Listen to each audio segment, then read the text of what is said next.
রাষ্ট্রপতি রাষ্ট্রপতি শাহাবুদ্দিন আহমেদ চুপ্পু উনি সংবিধান লঙ্ঘন করেছেন। নিঃসন্দেহে উনি সংবিধান লঙ্ঘন করেছেন। সেজন্য ওনাকে হটাও আন্দোলন চললো, ভালোই আন্দোলন হইল, কিন্তু হটাইতে পারলো না। আওয়ামী লীগের সময় আইনের শাসন ছিল না, এক একজনের জন্য এক এক রকম আইন ছিল। এ ব্যাপারে কোনো সন্দেহ নাই, আছে কি? কোনো সন্দেহ নাই।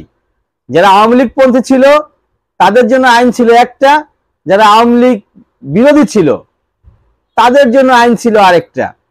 এ ব্যাপারে কোনো সন্দেহ নাই। তো বর্তমান সরকার কোন পথে হাঁটছে? বর্তমান সরকার কোন আইন পরিচালনা করতেছে? বর্তমান সরকার কি আইনটাকে সঠিক ব্যবহার করতেছে? সুশীল সমাজের মানুষের মতে যে রাষ্ট্রপতি শাহাবুদ্দিন আহমেদ চুপ্পু উনি মিথ্যাচার করেছেন, জনগণের সাথে সংবিধান লঙ্ঘন করেছেন, তাই না?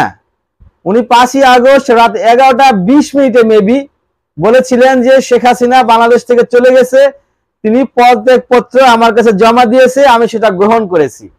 পরবর্তীতে আবার বলেছেন যে ওনার চলে যাওয়ার মানে উনি যে প্রধানমন্ত্রী পদত্যাগ করেছেন সেটা দালিলিক কোনো প্রমাণ নাই। এই কথা বলে তিনি সংবিধান লঙ্ঘন করেছেন। এই প্রেক্ষাপটটাকে নিয়ে আসছে কোথায়? মাহফুজ আলম মাস্টার মাইন্ড, যাকে পরিচয় করে দেওয়া হয় বিশ্বমঞ্চে। ডক্টর মোহাম্মদ ইউনূস তাকে মাস্টার মাইন্ড হিসেবে বিশ্বমঞ্চে পরিচয় করিয়ে দেন। সেই মাহফুজ আলম দরবার হল থেকে বঙ্গবন্ধু শেখ মুজিবুর রহমানের ছবিটাকে সরায় দেন। তো সংবিধান অনুযায়ী এখনো শেখ মুজিবুর রহমান বাংলাদেশের জাতির পিতা। সংবিধান অনুযায়ী এখনো বাংলাদেশের জাতির পিতা হচ্ছে বঙ্গবন্ধু শেখ মুজিবুর রহমান, এবং সংবিধানে তার ছবিকে সংরক্ষণের কথা বলা হয়। তো তাহলে দরবার হল থেকে বঙ্গবন্ধুর ছবি সরাইয়া আপনারা কি সংবিধান লঙ্ঘন করেন নাই? সুশীল সমাজের ব্যক্তিদের কথা এটা।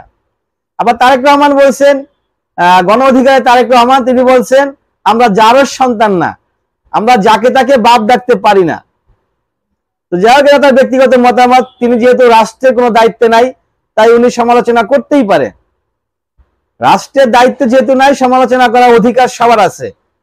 আমাদের বর্তমান সরকার প্রধান ডক্টর মোহাম্মদ ইউনূস বলেছেন যে আপনারা সমালোচনা করবেন, আপনারা ইচ্ছা মতো সমালোচনা করবেন। সমালোচনা করলেই তো আমরা বুঝতে পারবো যে আমাদের ভুলটা কোথায়।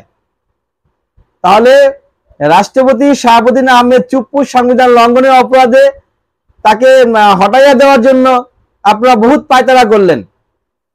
তাহলে আপনারা নিজেরাই যদি আবার সংবিধান লঙ্ঘন করেন, আপনারা সংবিধান চেঞ্জ করেন, সংবিধান চেঞ্জ করে তারপরে সেই সংবিধান অনুযায়ী কাজ করেন। কিন্তু যতদিন সংবিধান চেঞ্জ না হবে ততদিন অবশ্যই আপনাদের উচিত সেই সংবিধানকে রেসপেক্ট করা। আদারওয়াইজ আপনারাও সংবিধান লঙ্ঘনের তালিকায় পড়ে যাবেন।